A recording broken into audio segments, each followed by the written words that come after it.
आज के सेशन का पहला क्वेश्चन आ चुका है। पहला क्वेश्चन देखिए, एक बढ़िया सा सम है, बढ़िया सा नंबर है। लिखा है what will be the sum of the different prime factors of the number 27,720। दो 27,720 के विभिन्न मतलब डिफरेंट जो अभाज्य गुणनखंड हैं, प्राइम फैक्टर्स हैं, उन सभी का योग क्या होगा, इनको आपको बताना है। यहाँ पे कंफ्यूजन बनता है, यहाँ पर एक प्रश्न बनता है कि किसी दी गई संख्या के अभाज्य गुणनखंडों का टोटल योग पूछा जाता है। मतलब अगर कोई संख्या दी जाए, नंबर जैसे कि आप 60 ले लो, 50 ले लो, 20 ले लो, आप उसके कितने प्राइम फैक्टर बना सकते हैं, ऐसे प्रश्न पूछे जाते हैं। उन प्राइम फैक्टर्स का योग क्या है, ये पूछा जा सकता है। लेकिन यहाँ पर प्रश्न का नेचर ही डिफरेंट है। यहाँ पर कहा गया जितने डिफरेंट डिफरेंट प्राइम फैक्टर्स बन रहे हैं, हमें उनका योग बताना है, ना कि सभी अभाज्य गुणनखंडों का योग बताना है। तो दोनों में फर्क होता है और मैं आपको 100% कह रहा हूँ कि बहुत सारे लोग कंफ्यूज होंगे। मेरे सामने जो सम दिया गया है 27,720, अगर मैं इसका फैक्टराइजेशन करूं, पहली चीज तो जैसे शून्य अंतिम में रहा करे ना, तो आप इसको 10 बना के अलग कर लिया करिए, या ना भी बनाओगे कोई फर्क नहीं है। अगर आप बना के अलग कर लोगे थोड़ा सा अच्छा रह जाता है, किससे लगता है कि इसकी कोई आवश्यकता हम लोग सेट कर लेंगे। फिलहाल चलिए अभी रख के चलते हैं। अभाज्य गुणनखंडों की बात करना है तो सबसे पहले अभाज्य में आपको 2 से शुरू करना है, फिर 3 का नंबर चेक करना है, फिर 5 की बात करेंगे, फिर 7 की बात करेंगे। इस क्रम में हम लोग सिलेक्शन यहाँ पे नंबर्स का रखेंगे। 2 से पहले डिवाइड किया, 2 एक के 2, 2 तिया 6, 2 अठे 16, 2 छंगे 12, शून्य हो गया। फिर 2 से डिवाइड करेंगे, 2, 2 छंग 12 होता है, 2 नौ 18, और फिर आप देखिए 2 तिया 6, 0 हो गया। अभी ये 2 से अभी भी कट रहा है। देखिए 2 तिया 6 हुआ, ठीक है, 2 तिया 6 हुआ, और 2 चौके 8 हुआ, 2 छंग 12 हुआ, 2 पंचे 10 हुआ। अभी आप देख रहे हो तो यहाँ पर यह 2 की 2 का सम खत्म हो चुका है। 2 मतलब 2 अब डिवाइड नहीं कर पाएगा। 3 से चेक करो, क्या है 3 से कट रहा है, क्योंकि अगला प्राइम कौन होता है, 3 होता है।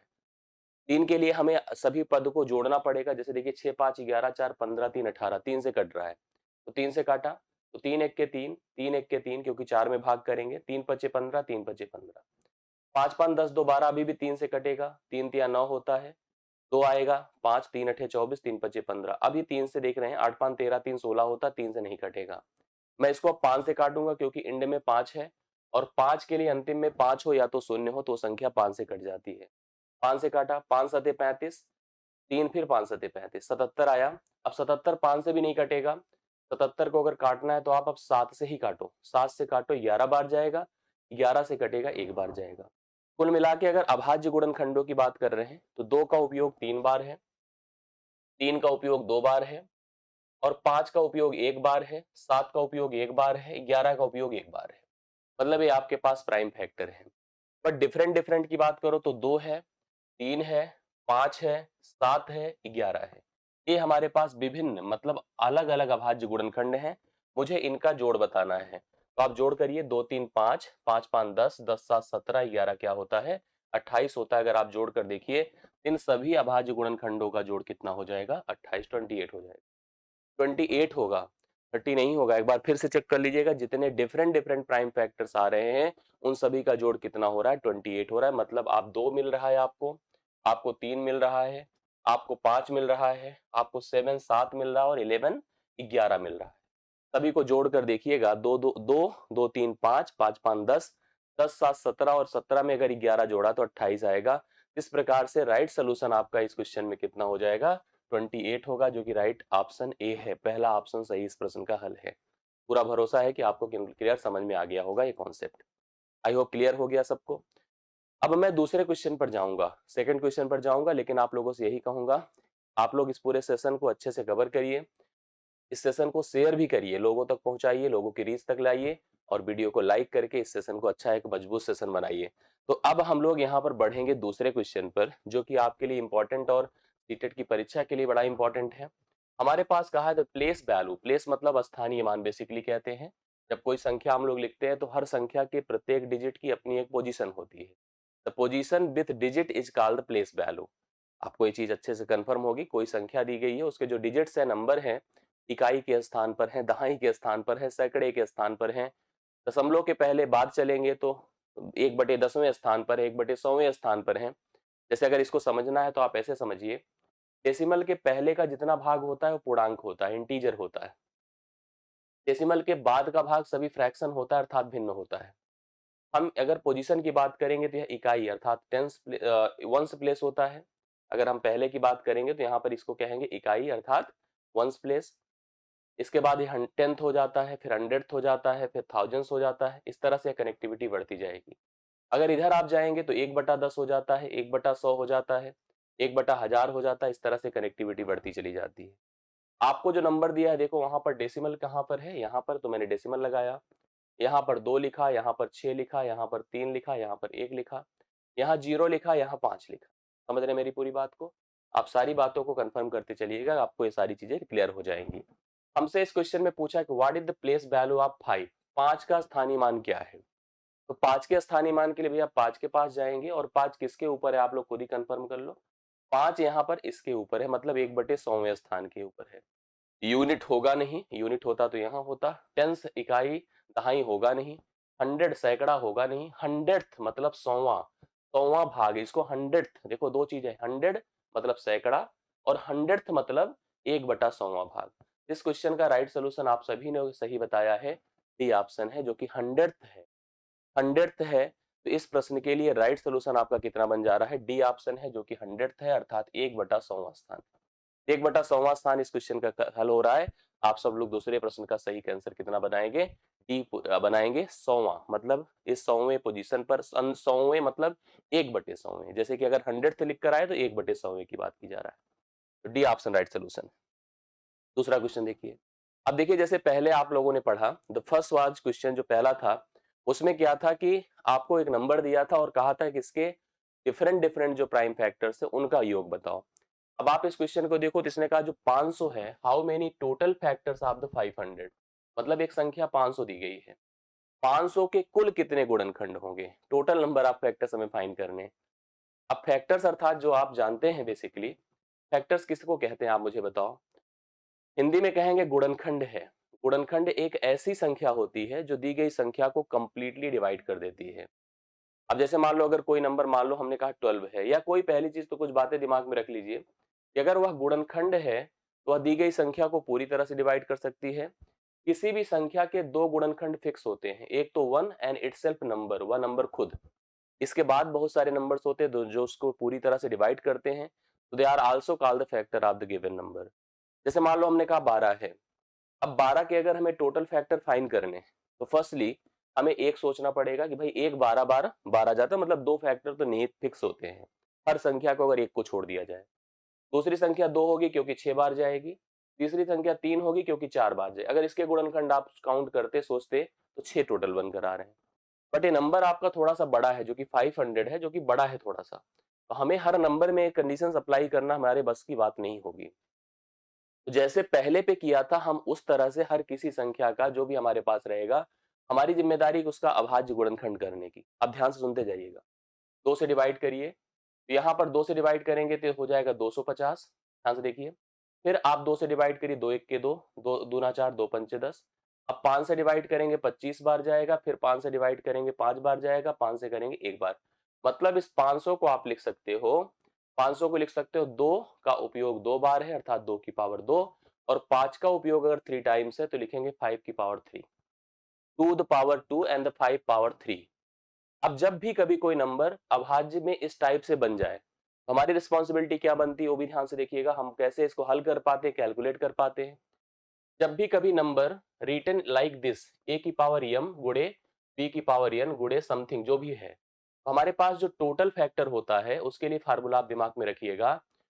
जो पावर्स हैं, the add the with increase by 1 and increase by 1, आपस में मल्टीप्लाई कर दीजिए। ऐसे इस दो को भी एक इंक्रीज करेंगे तो it will 2 + 1 and this is 3 + 1। तो कुल मिला के यह 3 हो गया और यह 4 हो गया। 3 गुणे 4 कर दीजिए, दिस इज 12। यह कितना हो जाएगा बताइए, 12 हो जाएगा। डी ऑप्शन राइट सोल्यूशन होगा। टोटल फैक्टर अगर हम इस क्वेश्चन के फाइन, अगर आपसे कोई भी प्रश्न इस टाइप से पूछा जाए और आपसे पूछे कि what will be the total factor, तो आपको सबसे पहले उसका प्राइम फैक्टराइजेशन करना होगा। तो अलग अलग प्राइम बनकर आए हैं उनकी पावर देखनी होगी। तो power will added with 1, power को एक जोड़ना पड़ेगा, बढ़ाना पड़ेगा, then multiply to each other. जैसे अगर मान लो यहाँ पर आप जस्टिफाइड थे कि इसके टोटल 6 फैक्टर है, ध्यान से देखिएगा तो कन्फर्म यहाँ से भी हो जाएगा। आप इसी 12 को थोड़ा सा प्राइम फैक्टराइज करिए तो आपको पता है 2 दूना 4 तिया 12 होता है, मतलब 2 की पावर 2 गुणे 3 की पावर 1 होगा। ये कन्फर्म है। अब सोचिए मेरी बात को थोड़ा सा, इसकी पावर अगर 2 है तो 2 प्लस 1 कर दो, इसकी पावर अगर 1 है तो 1 प्लस 1 कर दो, मतलब यह 3 हो गया, यह 2 हो गया, क्या उत्तर 6 नहीं आ रहा है? This is also 6। जिससे वेरीफाइड भी हो जाता है कि अगर हमने एक कर लिया था वर्बल, क्योंकि छोटा नंबर था, हम पहचान कर ले रहे थे, उसी तरह से अगर हमें बड़ा नंबर दिया जाए तो हम इतना कंफर्टेबल हों कि ऐसे प्रश्नों का उत्तर हम देकर आए परीक्षा में, कभी भी कंफ्यूज ना हो। आई होप आपको प्रत्येक को समझ में आया होगा। तो 12 इस क्वेश्चन का राइट सोल्यूशन है डी ऑप्शन। मैं इस तरह से पूरी इस व्याख्या को एज ए पीडीएफ आपकी क्लास में भिजवा दूंगा, लेकिन ध्यान से आप लोग समझिए, पढ़िए, जिससे कि यहाँ पर कोई कंफ्यूजन ना आए। आज के सेशन का चौथा क्वेश्चन है, और ऐसे क्वेश्चन, क्योंकि ये पेडागोजी शिक्षण बेस्ड जब क्वेश्चन होते हैं तो ये हमारी थिंकिंग पर, अप्रोच पर हमारे बेस्ड हो जाते हैं, और इस समय हम अपने लॉजिक को लगाकर ऐसे क्वेश्चंस का उत्तर देते हैं। ठीक है, even factor, odd factor, sum factor, total factor और प्रोडक्ट ऑफ फैक्टर, हर तरह का क्वेश्चन लेकर के पूरी व्याख्या कर दूंगा, क्योंकि अगर हम सबको एक साथ बताएंगे that will take a one class, एक क्लास पूरा लगता है। तो हर तरह का क्वेश्चन जब अलग अलग सेशन में रहेगा, जब आप कनेक्टेड रहेंगे तो आपको सारी बातें समझ में आ जाएंगी। ठीक है, अब जैसे देखो फोर्थ क्वेश्चन हमारे सामने है, चौथा नंबर आज के सेशन का। इसमें क्या बोला है, क्या करना है, आप ध्यान से मेरी बात को सुनिएगा। कहा है सम में कि what is the proper sequence that the teacher need to follow to explain the concept of the quadrant 1/4, quadrant is called 1/4 in the class third. अगर एक अध्यापक को, जो कक्षा 3 का है, कक्षा 3 की क्लास मान लो आपको पढ़ानी है, प्राइमरी की टीचर हैं आप, चतुर्थांश आप जानते होंगे जो कि 1/4 होता है किसी चीज का, एक चौथाई, ऐसे चतुर्थांश बनाए जाते हैं। दो लाइन खींच करके कहा जाता है first, second, third and fourth. इस तरह से हम क्वाड्रेंट को एक्सप्लेन करते हैं, बताते हैं। इस संकल्पना, इसके कॉन्सेप्ट को समझाने के लिए अध्यापक अर्थात टीचर, आप टीचर अगर है मैथ्स के, तो कौन से उचित अनुक्रम, व्हिच वन द सीक्वेंस, कौन सा इसमें बेस्ट सीक्वेंस है जिसको फॉलो करना चाहिए। अगर आप टीचर है तो आपको निम्नलिखित में कौन सा सीक्वेंस बताना चाहिए, समझना चाहिए। सोचिए कौन कौन से सीक्वेंस दिए हैं। चतुर्थांश के प्रतीक को श्यामपट्ट पर लिखना सबसे पहला है, कि जो आपको श्यामपट्ट स्कूल में मिलेगा, श्यामपट्ट मिलेगा, व्हाइट बोर्ड नहीं मिलेगा। आजकल की मॉडर्न में भले ही आपको व्हाइट बोर्ड व इस तरह से मार्कर वर्कर का उपयोग, बाकी श्यामपट्ट मिलेगा। चतुर्थांश के प्रतीक को श्यामपट्ट पर लिखना, this is the first step here given. ठोस पदार्थ लेकर उसे चतुर्थांश में बांटना। सेकेंड, चतुर्थांश को प्रदर्शित करने वाले चित्र को दिखाना। अब आप देखो यहाँ पर 3 हमारे पास स्टेप्स दिए गए। स्टेप्स क्या, अब सीक्वेंस ही बेसिकली समझिए। मैं अगर टीचर होता, मैं आमतौर पर, आप देखिए जब भी कभी हम मेंसुरेशनल फिगर आपको बताते हैं, तो सबसे पहले किसी फिगर को प्रेजेंट नहीं करते हैं, बल्कि उस फिगर की अपीयरेंस को आपको किसी ऑब्जेक्ट, वस्तु के माध्यम से दिखाते हैं। कहते हैं अगर ये क्यूबाइड है तो आप अपनी किताब उठा लो, वही क्यूबाइड की तरह होने लगेगी। मोबाइल उठा लो, वो भी क्यूबाइड की तरह होने लगेगी। ईंट रखा होगा घर में, तो सबसे पहले हमारी जिम्मेदारी होती है उस फिगर को किसी वस्तु के रूप में दिखाने की। कोई वस्तु पदार्थ उठा लीजिए और कहिए देखो भैया ये है वस्तु। इसको अगर हम ऐसे डिवाइड कर देते हैं तो यहाँ पर 4 भागों में यह चीज बढ़ जाती है। तो हमारी जिम्मेदारी एज ए टीचर यहाँ पर ये होगी कि हम ठोस पदार्थ को लेकर उसे चतुर्थांशों में बांट देंगे। This is the first step to present in front of the student, मतलब बच्चों के सामने प्रदर्शित करने का पहला तरीका ये होगा। दूसरी बार हम क्या करेंगे, चतुर्थांश को प्रदर्शित करने वाले कुछ अलग अलग चित्र होते हैं जो क्वाड्रेंट को प्रेजेंट करते हैं, डिस्ट्रीब्यूट करते हैं, इस तरह से बताते हैं। उनको हम लोग यहाँ पर, अगर हम सेकंड की बात करें तो सेकंड यहाँ से ही प्रारंभ होता है, और इससे ऑप्शन से भी टैली कर सकते हैं, लेकिन हमारा यही उद्देश्य होगा, हम दूसरे स्टेप में इसको ले जाएंगे। इसको पहला बनाएंगे, इसको दूसरा बनाएंगे, तो बचा हमारे पास अब चतुर्थांश के प्रतीक को लिखना। तो लास्ट, मतलब सिंबल बताना, द लास्ट पार्ट होना चाहिए। हमारे हिसाब से इस प्रश्न का उत्तर बी ऑप्शन है। आप सभी भी उतार लीजिए। तो बी मतलब सबसे पहले आप एक ऑब्जेक्ट लेकर के उसको दिखाएंगे। दूसरा, हम क्या करेंगे कि चतुर्थांश को प्रदर्शित करने वाले कुछ चित्र दिखाएंगे, पर फिर उसके बाद उसके प्रतीक अर्थात सिंबल को हम श्यामपट्ट पर लिख करके, कक्षा 3 के बच्चे हैं, आप उनको सब बोल दोगे, सब स्वीकार नहीं करेंगे। उनके अंदर वो थॉट, वो फीलिंग, वो अप्रोच डालना पड़ता है, उस चीज को रियलाइज कराना पड़ता है। इस तरह से इस क्वेश्चन का उत्तर होगा सेकंड, मतलब बी, जो कि सेकंड, थर्ड और फर्स्ट का सीक्वेंस है, अनुक्रम है। इसको आप अप्लाई कर सकते हैं। ये हो गया कंफर्म। अब मैं बढ़ता हूं आगे। आइए, आपके सामने एक बढ़िया क्वेश्चन है। How many packets of the sugar, चीनी के, शुगर ऑफ 1/6 के 16 केजी, हम चीनी के छोटे छोटे 1/16 किलोग्राम के कितने पैकेट बना सकते हैं यदि मेरे पास 3 सही 1/4 किलोग्राम शुगर है।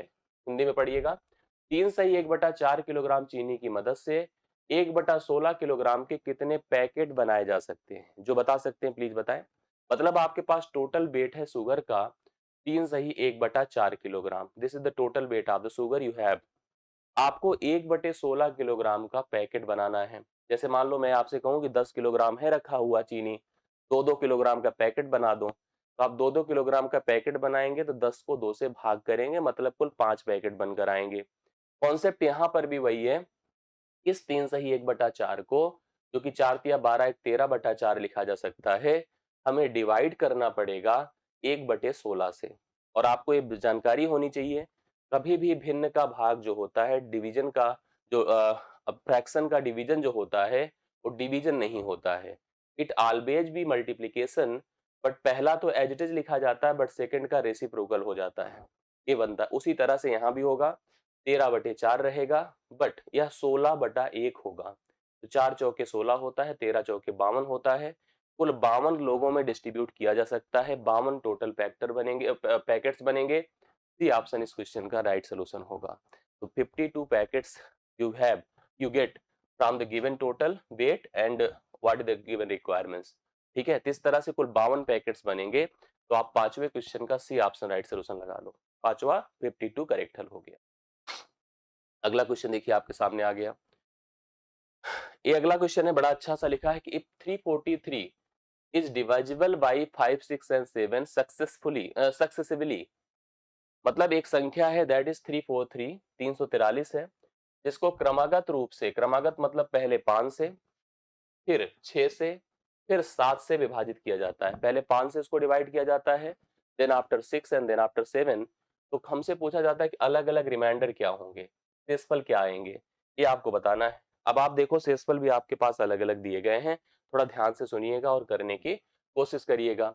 आपकी जानकारी के लिए बता दूं कि हमें अगर इसको 5 से भाग करना है, नॉर्मल नंबर है इसलिए हम वर्बल भी कर सकते हैं, अन्यथा हमको कंफर्म हो जा रहा है, क्योंकि अगर यह अंत में शून्य होता तो 5 से कट जाता। मतलब मैं श्योर हूं 5 से भाग करने पर 3 रिमाइंडर आएगा। तो 3 के लिए ऑप्शन देखो तो 3 लोग हैं, ए भी है, ए भी है, ए भी है, मतलब एक ऑप्शन एलिमिनेट हो जाए। या ऐसे भी सोच लेते 5 चंगे 30 होता है, 5 अठे 40, 40 में से 3 बच रहा है, तो इसलिए रिमाइंडर 3 हो गया। 6 से मैं अगर इसको डिवाइड करता हूं तो 6 से डिवाइड करने का मतलब हो गया 6 पंचे 30, 4 और 3 6 सत्ते 42, 6 पंचे 30। तो कुल मिला के अगर हम इसको 6 से डिवाइड करेंगे तो कितना आएगा बताएं। 6 से डिवाइड करने पर रिमाइंडर कितना आएगा यहाँ पर, जैसे अगर आप सोचें तो 6 पंचे 30 हो गया। ठीक है, 6 पंचे 30 हो गया। उसके बाद 4 बच रहा है, 4 3 6 सत्ते 42, मतलब 42 3 कितना होता है, 42 1 43 होता है। हाँ, डी ऑप्शन। तो यहाँ पर जो अगर हम 6 से इसको देखो, अगर मान लो हमने कहा कि हमारे पास 343 है, हम इसको 6 से भाग करें, यही तो बोला ना क्रमागत रूप से 5 6 व 7 से भाग दिया जाए। तो 6 पंचे 30 हो गया, 4 हुआ 3, 6 सत्ते 42 होता है। मतलब इस समय तो रिमाइंडर 1 आना चाहिए, यहाँ 1 आएगा, सीधी सी बात है। 7 से भाग देने पर कितना होगा, 7 चौके 28, 28 6 7 9 63, ये तो कट जाएगा। 7 से तो पूरी तरह से कट जा रहा है। तो कहने का मतलब यहाँ पर मेरे हिसाब से, जैसे अगर यह 2 ना लिख करके 1 लिखा होता तो इस प्रश्न का राइट सोल्यूशन हो, मतलब 3 1 एंड 0 होना चाहिए। रिमाइंडर की अगर आप बात करो तो it will 3 1 and 0, option is not matching. सही बात है, आप डी ऑप्शन को डायरेक्ट नहीं बोल सकते हैं। 3 1 0 मतलब हम लोग करेक्ट करके चले, मतलब 5 से भाग देने पर 3, 6 से भाग देने पर 1 और 0 से भाग मतलब 7 से भाग देने पर 0। हाँ, बाई ऑप्शन अलग चीज है, लेकिन यहाँ पर तो फिलहाल हम लोग उत्तर कितना बताएंगे, यहाँ पर हम लोग 3 1 0 बताएंगे। तो इसके हिसाब से यहाँ पर ऑप्शन मैच नहीं कर रहा है, इसमें से उत्तर हम लोग सेलेक्ट नहीं करेंगे। यही बोला है आपको, सक्सेसिवली मतलब क्रमागत रूप से हम डिवाइड कर रहे हैं, तो यहाँ पर उत्तर 3 1 0 आना चाहिए। यस, तो सही हल आपके सामने कितना हो गया, सही हल हो गया आपका जो है इसमें ऑप्शन नहीं है। यस, 3 1 0 आएगा, अब आप लोग सहमत भी होंगे। अगला क्वेश्चन देखिए बोर्ड पर आ चुका है, फिर से पेडोलॉजी का क्वेश्चन है, शिक्षण का, तो आपको ध्यान देना होगा इसमें अच्छे से। क्वेश्चन क्या दिया है पढ़िए। Identify the most appropriate activity for introducing the concept of shapes to primary class student. अब इसको पूरी बात समझिए।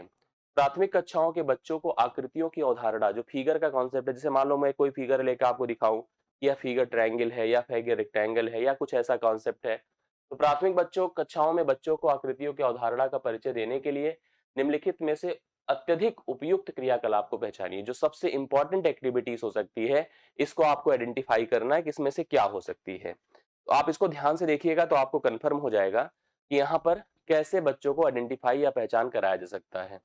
सबसे पहला जो दिया है, बच्चों को अपने चारों ओर की विभिन्न वस्तुओं, पदार्थों से संबंधित अपने अनुभवों को साझा करने का अवसर दिया जाए। ये तो बड़ा अच्छा अप्रोच है यार। दूसरा देखिए क्या है, छात्रों को एक चार्ट पर विभिन्न आकृतियों के चित्र दिखाए जाएं। तीसरा, शिक्षक को विभिन्न आकृतियों का चित्र श्यामपट्ट पर बनाकर एक एक करके उनका परिचय देना चाहिए। बच्चों को विभिन्न आकृतियों की परिभाषा, देखिए परिभाषा तो कोई सवाल ही नहीं हो सकता है। श्यामपट्ट पर बनाकर उनका परिचय देना, मुझे लगता है कि इस पर भी नहीं। सबसे पहली जो एक अप्रोच बच्चे के अंदर डालना होगा, तो एज अ टीचर क्या करना चाहिए आपको कि हम भी होंगे एज अ टीचर, तो हम भी सबसे पहले अगर आपको अगर ज्योमेट्री भी पढ़ाएंगे या पढ़ाता भी होऊंगा आपको, तो मैं सबसे पहले ये बताता हूँ कि भाई आप अपने आसपास जितनी चीजें देख रहे हैं, उन चीजों से ही रियलाइज करिए कि इसमें हमारी कौन चीज, जैसे मैं आपको कभी 2D फिगर बताता हूँ तो कहता हूँ फर्श जिस पर खड़े हैं, ठीक है। 3D फिगर बताता हूँ तो कहता हूँ कि मार्कर लिया हूँ या हम खुद खड़े हैं या कोई वस्तु आप हाथ में लिए हो, तो आप फिगर को अपने सराउंडिंग की चीजों से मैच कराते हैं, मतलब उसके अपीयरेंस को आप फिगर को सराउंडिंग की वस्तुओं से टैली करते हैं, तभी चल करके हम उस पर स्पष्ट क्लियर हो पाते हैं।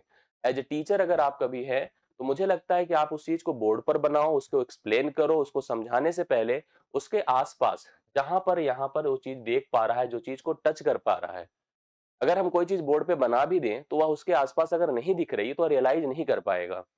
अगर जो चीज हम प्रैक्टिकली फील करते हैं, अनुभव करते हैं, उससे हम किसी कॉन्सेप्ट को जल्दी क्लियर कर पाते हैं। यहाँ पर बच्चों को अपने चारों ओर की विभिन्न वस्तुओं, पदार्थों से संबंधित अपने अनुभवों को साझा करने का अवसर दिया जाना चाहिए।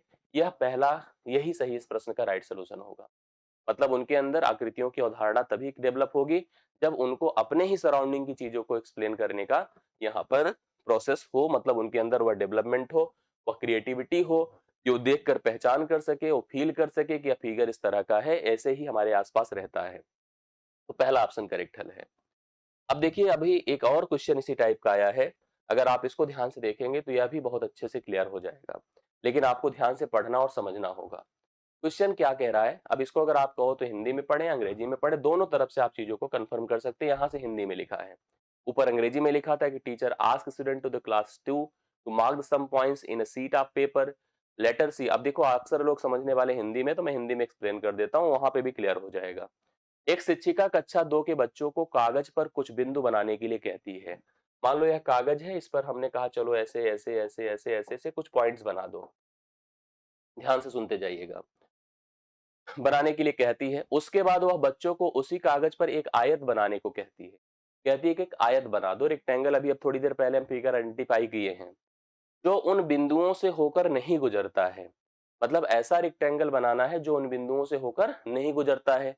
दो ऑप्शन बने, या तो इन बिंदुओं के परे बना दो, बाहर कहीं रेक्टेंगल बना दो, या तो ऐसा बना दो जो बिंदुओं को कवर कर ले, या कुछ बिंदु को कवर कर ले, कुछ को ना कवर कर पाए। दोनों तीनों स्थितियां हो सकती है, लेकिन पूरी बात, जो इन बिंदुओं से होकर नहीं गुजरता, यहां तक तो क्लियर है। फिर वह बच्चों को आयत के भीतर जो बिंदु है, देखो अब आयत बनाने को कहा उसने, अब कुछ ऐसे बिंदु होंगे जो आयत के भीतर होंगे, कुछ ऐसे बिंदु होंगे जो आयत के भीतर होंगे, उन्हें गिनने के लिए कहती आप गिन के बताओ ये सारे पॉइंट्स क्या हैं। इस गतिविधि के माध्यम से वह निम्नलिखित में क्या नहीं पढ़ा सकती है। आप समझिए, वह क्या नहीं पढ़ा सकती, इसको ध्यान से समझने की कोशिश करिएगा। संख्याओं की तुलना, कंपैरिजन ऑफ द नंबर, संख्याओं की तुलना। यहां पर ऐसी स्थिति में वह संख्याओं की तुलना, भाई अगर इनको नंबर बोल दे तो इनकी दूरी, ये सब चीजों को हम लोग यहाँ पर संख्याओं की तुलना तो पढ़ा ही सकते हैं। एरिया ऑफ रेक्टेंगल, अंदर बाहर भी हम बता सकते हैं, अंदर बाहर की कुछ बिंदु हमारे बाहर हैं, कुछ अंदर हैं, कुछ इनसाइड हैं, कुछ आउटसाइड हैं, फिगर के अंदर बाहर भी पढ़ाया जा सकता है। इस प्रैक्टिकल अंडरस्टैंडिंग, स्थानिक समझ, ये भी बताया जा सकता है कि कौन, जैसे स्थानिक समझ हम अक्सर लोगों को समझाते हैं कि फिगर के एक्सटीरियर स्थित है। जैसे कभी हम सर्कल लेके बताते हैं कि कोई बिंदु रेडियस से अगर उसकी दूरी जो है रेडियस सेंटर से अगर त्रिज्या से ज्यादा है तो वह बाहर है, कम है, मतलब इस तरह से हम स्थानिक समझ भी बता सकते हैं। जो सबसे इंपॉर्टेंट है कि एरिया ऑफ द रेक्टेंगल आप नहीं बता सकते हैं, आयत का क्षेत्रफल इनकी मदद से नहीं बताया जा सकता है। कुछ बिंदु बाहर है, कुछ अंदर है, इससे हम उस आयत का क्षेत्रफल नहीं बता सकते हैं। इस प्रश्न का सही उत्तर बी ऑप्शन होगा। मतलब आप संख्याओं की तुलना बता सकते हैं, अंदर बाहर की स्थिति, स्थानिक समझ बता सकते हैं, लेकिन आप कहो क्षेत्रफल निकाल दो, क्षेत्रफल नहीं बता सकते। मेरा यही कहना था कि वह निम्नलिखित से, इस माध्यम से वह निम्नलिखित में क्या नहीं पढ़ा सकती है, तो मैं श्योर हूं कि वह क्षेत्रफल नहीं पढ़ा सकती। बाकी ये 3-4 चीजें, तुलना करना आसान है भाई, तुलना हम करा सकते हैं कि कौन बड़ा है, कौन छोटा है, कौन अंदर हो सकता है, कौन बाहर रह सकता है, फिर अंदर बाहर की स्थिति, स्थानिक समझ, ये सब पढ़ा सकती है, लेकिन वह यहाँ पर उस आयत के क्षेत्रफल को निकालना नहीं बता सकती है। राइट सोल्यूशन यहाँ पर बी ऑप्शन होगा। तो आप इस 8वें प्रश्न का बी ऑप्शन नोट करिएगा, करेक्ट हल हो जाएगा। बहुत बढ़िया। आइए एक और अच्छा सा प्रश्न आया सीटेट का, मेरे हिसाब से आपको इसको भी पढ़ना चाहिए और पढ़ करके यहाँ पर इसका उत्तर देना चाहिए। मैं अपने को समझाता हूँ, आपको क्लियर करता हूँ। 6 अंकों की एक संख्या में, मेरे पास एक 6 अंक की संख्या, ध्यान देखिएगा, A B C D E F, this is a given 6 digit number. मैंने ऐसे सोच लिया, yes, this is a given 6 digit number. 6 अंकों की एक संख्या में हजार, आप सोचो ये कहाँ पे क्या है। सबसे पहले यह इकाई है, मेरी बात को ध्यान सुनिएगा, यह दहाई है। इसको ऐसे लिखो जिससे कि क्लियर भी समझ में आए, नहीं तो पता चले आप पढ़ ही ना पाए। हमने कहा A B C D E F ना, ये 6 डिजिट का नंबर है। आपको क्लियर होना चाहिए, यह इकाई होगा, या दहाई होगा, ये सैकड़ा होगा, ये हजार होगा, ये 10,000 होगा और यह लाख होगा। अब सुनिए, जैसे जैसे कहा वैसे लिखते चले जाइए, जैसे जैसे बोल रहा है वैसे वैसे आपको लिखने की जरूरत है। क्या बोल रहा है? सबसे पहले दहाई के स्थान पर, सुनिए, सबसे पहले 6 अंकों की एक संख्या में हजार के स्थान पर अंक 4 है। हजार भैया ए है तो ये हो गया 4। तो देखो यहाँ पर सब में हजार 4 है सब में हजार 4 है, बढ़िया है। दहाई के स्थान पर जो अंक है वह हजार के स्थान के अंक का दुगुना है। दहाई पर जो अंक होगा हजार का दुगुना होगा, मतलब 8 होगा। अब फिर सुनिए, क्या बोला था? दहाई के स्थान पर जो अंक है वह हजार के स्थान के अंक के का 2 गुना है। सैकड़े के स्थान पर जो अंक है, या सैकड़े के स्थान पर ये अंक हजार के स्थान के अंक का आधा है, मतलब यहाँ पर 2 हो जाएगा। तो सैकड़े पर क्या है? हजार का आधा है, मतलब यहाँ पर 2 हो जाएगा। फिर सुनिए, यहां तक पहुंच चुके। इकाई के स्थान पर अंक सैकड़े के स्थान के अंक का आधा है, तो यहाँ पर 1 हो जाएगा। अब देखो, अभी भी 3 ऑप्शन मैच कर रहे हैं। और आगे बढ़ता हूं, 10,000 के स्थान पर अंक हजार और सैकड़े के अंकों का जोड़ है। हजार, हजार और सैकड़े का जोड़ कर देंगे तो यह 6 हो जाएगा। हजार और सैकड़े का जोड़ कर देंगे तो यह 6 हो जाएगा। लाख के स्थान पर अंक जो है वह 10,000 के स्थान के अंक का आधा है, मतलब यह 3 हो जाएगा। 364,281। अगले क्वेश्चन पर आ जाइए ये देखिए, अगला सम हमारे सामने आ गया है। बहुत बढ़िया सा क्वेश्चन है, अगर आप ध्यान से देखोगे तो बहुत क्लियर हो जाएगा। रघु रघु सुबह 9:10 पर, 9:10 AM पर स्कूल जाने के लिए घर से निकलता है। 9:10 पर स्कूल जाने के लिए घर से निकलता है। उसे स्कूल पहुंचने में कुल 20 मिनट का समय लगता है। हमेशा प्रतिदिन वह 20 मिनट में स्कूल पहुंच जाता था, मतलब कंफर्म है कि 9:30 पर वह स्कूल पहुंच जाता था, प्रतिदिन की बात थी। यह निकलने का समय था या पहुंचने का समय था? क्योंकि वह 20 मिनट में पहुंचता था, 20 मिनट में पूरी यात्रा तय कर लेता था, तो वह 9:30 पर स्कूल प्रतिदिन पहुंच जाता था।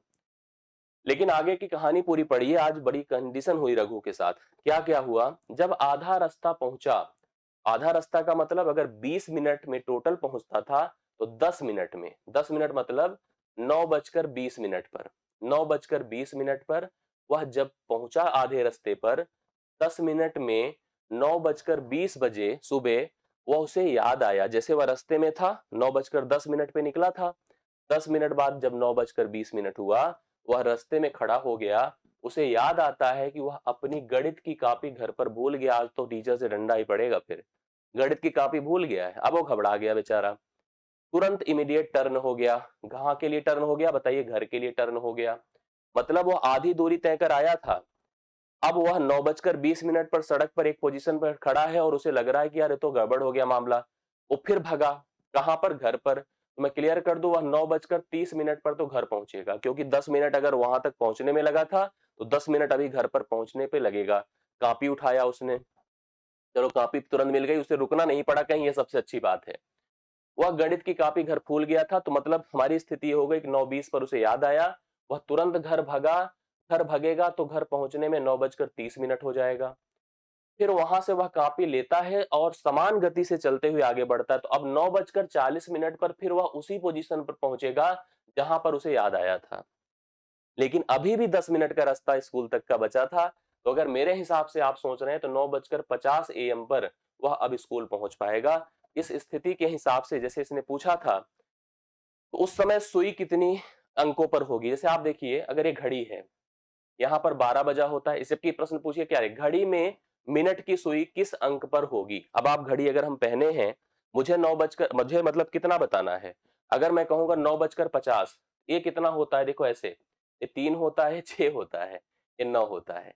अगर जैसे आप यहाँ से यहाँ 15 मिनट की बात होती है, यहाँ पर 30 होता है, यहाँ 45, और ये वाला जो होता है 10, ये 50 मिनट की बात करता है। अब तो इतना घड़ी तो भाई सबको देखना आता है। तो मिनट की सुई उस समय 10 पर होगी। तो मिनट की सुई 10 पर होगी, क्योंकि 9:50 पर वह स्कूल पहुंच रहा है। तो कंफर्म है कि मिनट की सुई 10 पर होगी, इससे वह 9:50 की स्थिति को कवर कर पाएगा। मुझे पूरा भरोसा है कि आप प्रत्येक लोग समझ गए होंगे और आपने उत्तर बता दिया था भाई, तो कोई दिक्कत की बात नहीं। बढ़िया क्वेश्चन था, लेकिन आपने किया भी अच्छा। आइए अगला पढ़ा जाए। क्वेश्चन नंबर हम लोग पढ़ रहे हैं 11th। क्या बोला है? If a water tank has 500 litre water, then how many maximum post of the equal capacity of 250 milliliter can be filled from to the water tank? एक पानी के टैंक की कैपेसिटी 500 लीटर है। ये पानी का टैंक है जिसकी कैपेसिटी है 500 लीटर। उसमें से 250 मिलीलीटर की क्षमता वाले अधिकतम कितने बर्तन भरे? छोटे छोटे बर्तन है, हर बर्तन की कैपेसिटी है 250 मिलीलीटर। कितने बर्तन भर सकते हैं? जैसे वो एक प्रश्न नहीं था जो पैसे वाला था, ओ सॉरी शुगर चीनी वाला था, एकदम सेम उसी तरह से है। लेकिन यहां पर बस इतना जानिए, 1 लीटर बराबर 1000 मिलीलीटर होता है। डेका हेक्टो किलो, ऐसे बताया था मैंने आपको। मिरिया क्विंटल मीट्री टन की सीढ़ी एक बना लो, ये आप स्टेप नोट कर लो। तो अगर हम मिली से लीटर की तरफ जा रहे हैं, हम छोटे से बड़े पे जा रहे हैं, और अगर हम लीटर से मिलीलीटर की तरफ जा रहे हैं, तो हमेशा कोशिश करना कि आप ऐसे स्थितियों में बड़े को छोटे में कन्वर्ट करना। तो आप इसको मिलीलीटर में जब कवर करेंगे तो हो जाएगा 500 गुणे 1000, ये हो जाएगा मिलीलीटर।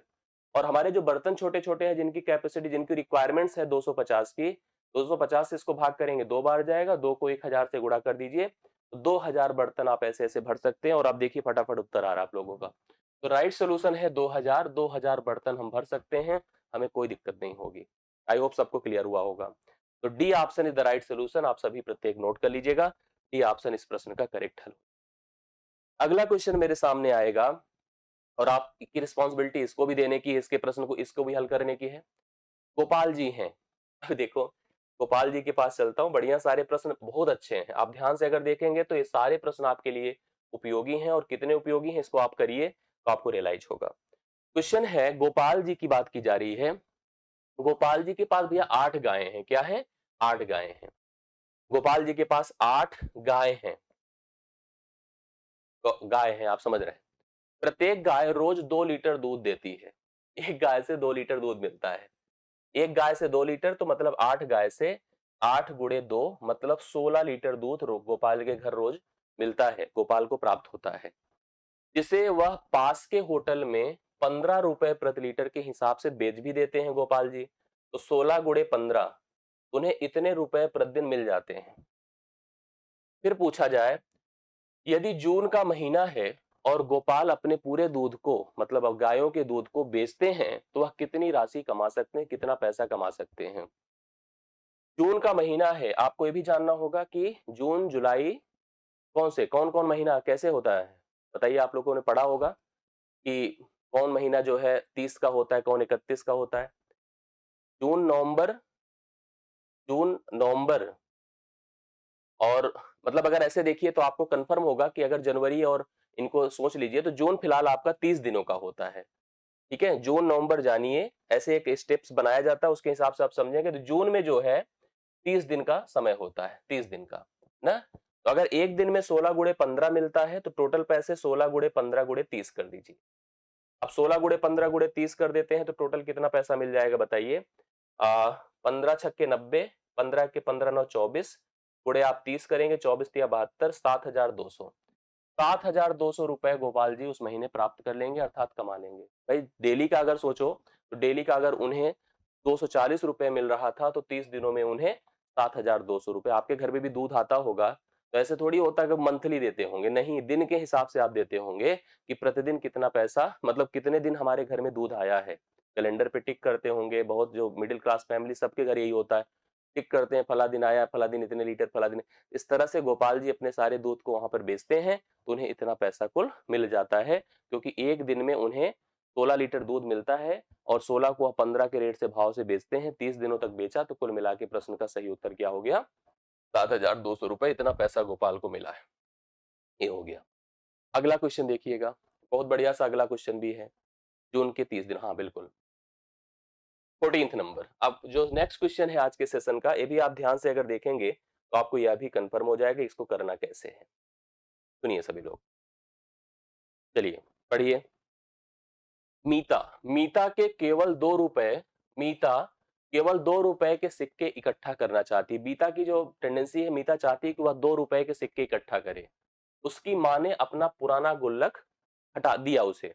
भाई ये लो, भाई मीता को क्या है कि मीता के जो है अंदर एक क्यूरियोसिटी है कि वह जो है 2-2 रुपए के सिक्के ही वह कलेक्ट करेगी। तो उसकी माँ ने उसे अपना गुल्लक दे दिया, कहा ले जाओ तोड़ के, जितने पैसे तुम 2 में कन्वर्ट कर लो, ठीक है। तो उसकी माँ ने उसे अपना पुराना गुल्लक दिया, उस राशि को बदलकर 2 रुपए के सिक्के लाने को कहा। कहा ये मेरा पुराना गुल्लक है, ये पूरा ले जाओ और इसमें जितने पैसे हैं सब, तुम ऐसे थैला रहा होगा, कहा होगा ले जाओ और सब बदलकर 2 रुपए का सिक्का बनवा लो, ठीक है। जब उसने गुल्लक तोड़ा, किसने, मीता ने, देखिए तोड़ा मतलब खोला, तो उसे 100 रुपए के 2 नोट मिले, 100 रुपए के 2 नोट मिले, ठीक है। 100 रुपए के 2 नोट देखते जाइएगा आप लोग। 20 रुपए के 3 नोट, 20 रुपए के 3 नोट मिले। 10 रुपए के 10 नोट मिले, 10 रुपए के 10 नोट मिले। 5 रुपए के 50 सिक्के मिल गए, 5 रुपए के 50 सिक्के मिल गए। 1 रुपए के 77 सिक्के मिल गए, 1 रुपए के 77 सिक्के मिल गए। और पहले अठन्नी चलती थी 50 पैसे, तो 50 पैसे जो कि 1/2 रुपए होगा, उसके मिल गए 98 सिक्के। अब उसने पूरे गुल्लक को तोड़कर ये सारे पैसे निकाल लिए और निकाल कर ले गई। एक उसकी बात हो गई थी एक दुकान पे, तो उसने कहा था कि लाना, मैं सब 2-2 रुपए के मेरे पास बंडल में सिक्के दिए गए हैं, मैं सब बदल दूंगा। तो चलो पैसे देखो कितने मिल रहे हैं, यहाँ से 200 रुपए, यहाँ से 60 रुपए, सब जोड़ना भी हम लोग को, यहाँ पर 100 रुपए, यहाँ पर 250 रुपए, 77 रुपए, और अंतिम में 98 का आधा हो जाएगा, क्योंकि 50 पैसे के जितने सिक्के होंगे ये हो जाएगा 2 चौके 8, दोनों 18, 49 रुपए। अब टोटल अगर हम जोड़ दें, टोटल जोड़ दें तो हमको पता चल जाएगा कितने पैसे हैं।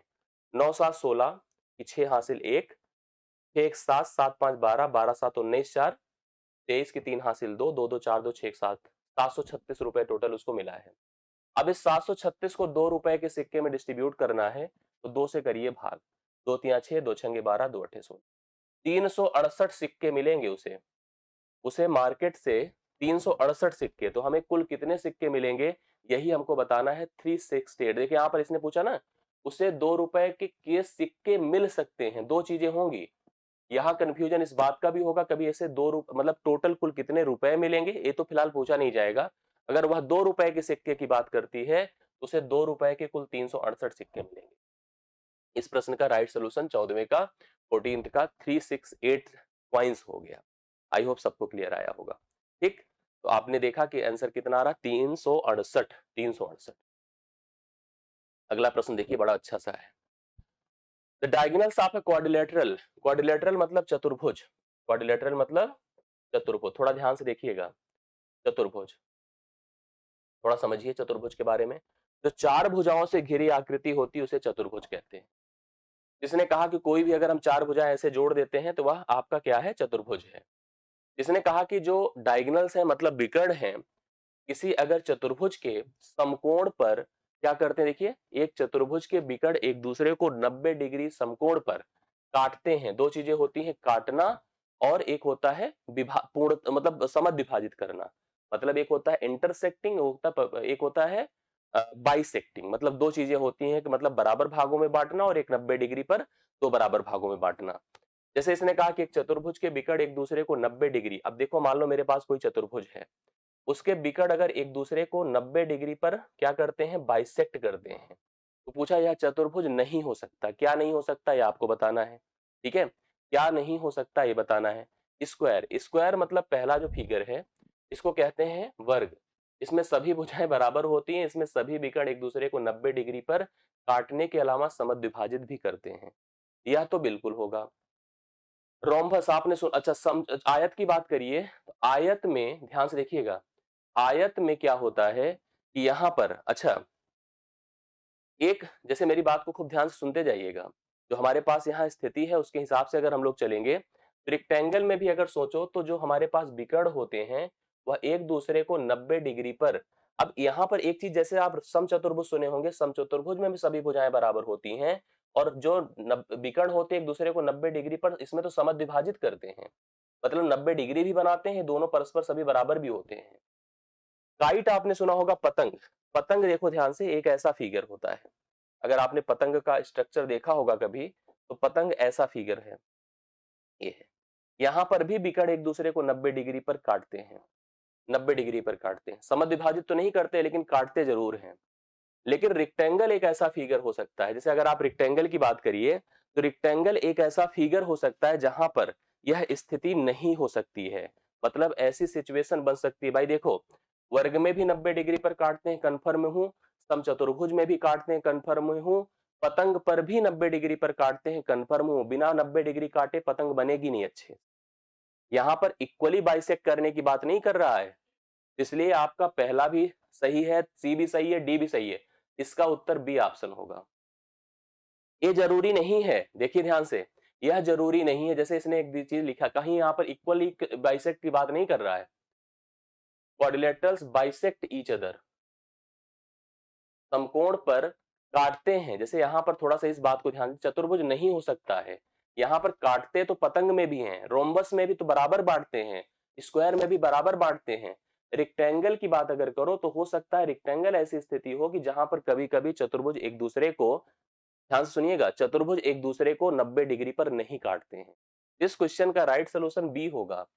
यहाँ पर हमको जो लाइन लिखी है, मतलब इक्वली, इक्वली डिस्ट्रीब्यूशन की बात नहीं किया है, इक्वली डिस्ट्रीब्यूशन की बात नहीं किया, बल्कि इसने हमसे डिस्ट्रीब्यूशन की बात किया, काटने की बात किया है। तो काटने के हिसाब से अगर देखा जाए तो बी में ऐसी स्थिति आती है कि कभी कभी चतुर्भुज के जो डायगोनल होते हैं एक दूसरे को नहीं काटते हैं। तो राइट सोल्यूशन यहाँ पर बी ऑप्शन है, डी नहीं होगा। पतंग तो देखिए काट ही रहा है, ठीक है, वर्ग तो काटेगा ही काटेगा, रोम्बस में काटता ही काटता है, केवल रेक्टेंगल यहाँ पर इस प्रश्न का राइट सोल्यूशन होगा, मतलब आयत होगा। आप इसको सही कर लीजिएगा, ठीक है, आयत करेक्ट हल होगा। तो बी ऑप्शन आप लगाइएगा, यहाँ पर इसी तरह से कंफ्यूजन आता है। अभी भी अगर कंफ्यूजन हो तो बताओ, रेक्टेंगल है राइट सोल्यूशन, ठीक है। पतंग पे देखो काट रहा है, एक्चुअली देखो दो चीज होता है, एक होता है कि काट देना, और एक होता है दो बराबर भागों में बांट देना, ठीक है, ये बात हो गई। अब जैसे पतंग में देखो 90 डिग्री पे काटता तो है ही है, बिना अगर पतंग आप बनाओगे, या इसके बराबर हो या इसके बराबर हो, साथ साथ विकर्ण एक दूसरे को 90 डिग्री पर काटे, यस, तो रेक्टेंगल करेक्ट हल है, बाकी टेंशन मत लीजिए इसके लिए, रेक्टेंगल राइट सोल्यूशन इसका हो जाएगा। आगे बढ़ता हूं, मैं अगले प्रश्न पर आता हूं। सारे क्वाड्रिलेटरल को अगर एक बार अच्छे से आप पढ़ लेंगे ना, तब आपको क्लियर हो जाएगा, क्योंकि अभी क्वाड्रिलेटरल में कंफ्यूजन होगा, और जो पढ़े हैं बैच में इसको जानते हैं कि क्वाड्रिलेटरल कैसे एक्सप्लेन होते हैं। यस, अगला देखिएगा, पियाजे का नाम तो सुना ही होगा, साइकोलॉजी वाले सर, आपको प्रमोद सर खूब पियाजे के बारे में बताते रहते हैं। पियाजे के अनुसार संख्या बच्चे द्वारा वस्तुओं के बीच बनाए गए दो प्रकार के संबंधों का संश्लेषण है। संश्लेषण मतलब एक प्रकार से इसने कहा, the number according to the Piaget's is the synthesis of the two kinds of the relationship the child creates among objects they are, वह क्या हो सकते हैं अगर हम पियाजे के अकॉर्डिंग चलते हैं। क्रम और पदानुक्रम समावेशन, order and hierarchical inclusion, order and reversibility, क्रम और प्रतिवर्ती, पंक्तिबद्धता और पदानुक्रम समावेश, और पंक्तिबद्धता और संरक्षण। तो आपको इसका उत्तर सही देना है कि इस प्रश्न के लिए राइट सोल्यूशन क्या होगा। एक्चुअली पियाजे के हिसाब से अगर हम चलें, तो यहाँ पर जो पियाजे ने दो बच्चों, देखिए यहाँ पर लाइन पढ़िए, बच्चों द्वारा वस्तुओं के बीच बनाए गए दो प्रकार के संबंधों, मतलब अगर टू रिलेशंस को एक्सप्लेन करता है, उसमें क्रम और पदानुक्रम, मतलब पोजीशन एंड द हेरेरिकल पोजीशन, जैसे कि क्रम तो सीक्वेंसिंग तो हो, साथ साथ कौन बड़ा है कौन छोटा है यह चीज स्पष्ट होता है। इसके लिए पहला ऑप्शन सही है, क्रम और पदानुक्रम समावेशन सही होगा, ऑर्डर एंड हेरेरिकल इंक्लूजन होगा। ऑर्डर तो हो, सीक्वेंसिंग हो, और साथ देखो जैसे हमने कभी आपको पढ़ा है कि ग्रुप बने, लेकिन ग्रुप भी दो प्रकार के बने, जैसे ग्रुप एक होते हैं कि जिसमें असेंडिंग डिसेंडिंग मेंशन्ड होता है, मतलब हायरार्की क्लियर होती है, कौन पहले था फिर उसके बाद कौन आया फिर कौन आया, इस प्रकार से चले। तो यहाँ पर इसका पहला ऑप्शन सही होगा। कौन सही होगा? क्रम और पदानुक्रम समावेशन होगा, मतलब ए इज द राइट सोल्यूशन। और क्रम और प्रतिवर्ती नहीं होगा, रिवर्सिबिलिटी नहीं होगा, पंक्तिबद्धता और पदा। इसको आप जो प्रमोद सर हैं, अगर आप उनसे एक्सप्लेन कराएंगे तो इसको अच्छे से वो एक्सप्लेन किए होंगे आपकी बैच में। मुझे लगता है कि आपको इसका उत्तर मुझे देना चाहिए था खुद ही, मेरे से ज्यादा आपका इसका कॉन्सेप्ट आपको क्लियर होना चाहिए था।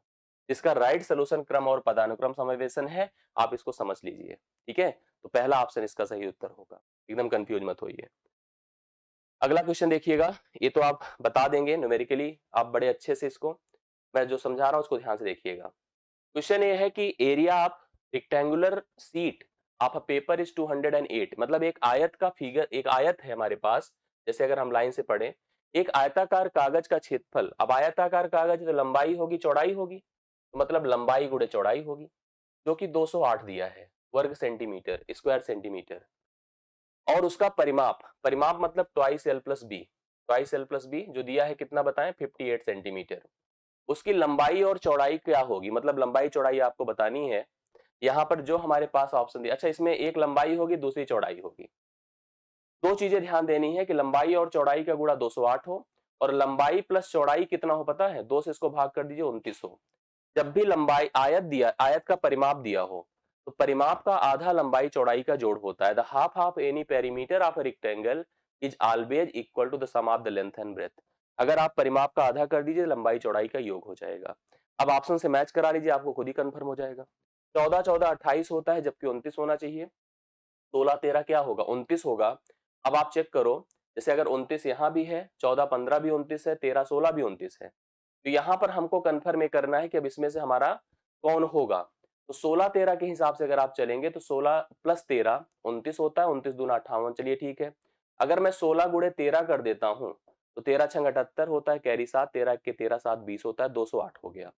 अब यहाँ पर हमारे सामने कंफ्यूज देखिएगा, 16 13 तो चलिए आपने उत्तर बता दिया, क्या 13 16 नहीं होगा क्या?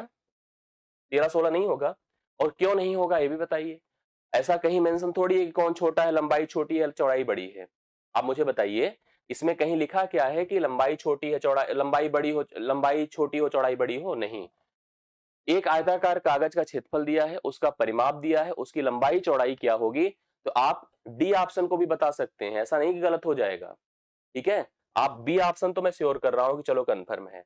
लेकिन अगर मैं 13 16 को भी ले लेता हूं, तो 13 और 16 का भी जोड़ भी 29 होता है, और 13 गुणे 16 भी करोगे तो वही तो आएगा ना, तो उत्तर थोड़ी गलत हो जाएगा। तो मतलब ए भी सही हो सकता है, इसमें ये ऑप्शन इस तरह से नहीं दे करके दूसरा कुछ देना चाहिए था। मतलब यहाँ पर 13, अच्छा यहीं पर एक लाइन लिख देता कि लंबाई चौड़ाई से बड़ी है, नहीं ऐसा कोई फिक्स थोड़ी है कि लंबाई चौड़ाई से बड़ी है, तो मतलब यहाँ कहीं लिखा नहीं है। अगर यहीं लिखा होता कि लंबाई चौड़ाई से बड़ी है, तब एकदम 16 13 फिक्स होता, नहीं तो 13 16 भी हो सकता उत्तर, मेरे हिसाब से गलत नहीं हूं। ठीक है, 13 16 भी हो सकता, हालांकि हम 16 13 पे लगा दिए, गलत नहीं। तो आपको ये समझ आना चाहिए, कंफ्यूज ना रहिएगा। एटलीस्ट जो चीजें दी गई हैं वो आपको क्लियर हो, जो चीजें कंफ्यूजन में हो आपको स्पष्ट हो। मतलब यहाँ पर कोई हम ऐसा कोई क्रिएशन नहीं करना चाहते जिससे कि कंफ्यूजन क्रिएट हो। यस, बी एंड डी दोनों हो सकते। आइए अगला प्रश्न देखा जाए। जो अगला क्वेश्चन हमारे सामने है 19th 19वां, which of the following is a desirable teacher of a good mathematical question. अरे वाह, तो बढ़िया आया, ये तो हम लोग को बिना पढ़े ही बताना चाहिए। जैसे अगर हम मैथ के टीचर है तो मुझे तो ऐसे ही समझना चाहिए कि इसमें आप हमारे साथ रिलेट करिए। गणित के एक अच्छे प्रश्न के लिए इनमें से क्या अभिष्ट लक्षण, व्हाट विल द, मतलब सबसे अच्छा सिंबल, मतलब इसको देखने के बाद लग रहा है इस पर हम लोग अच्छे से चर्चा कर लें। अगर गणित का एक अच्छा प्रश्न होगा तो उसके अंदर क्या सिंबल्स होंगे?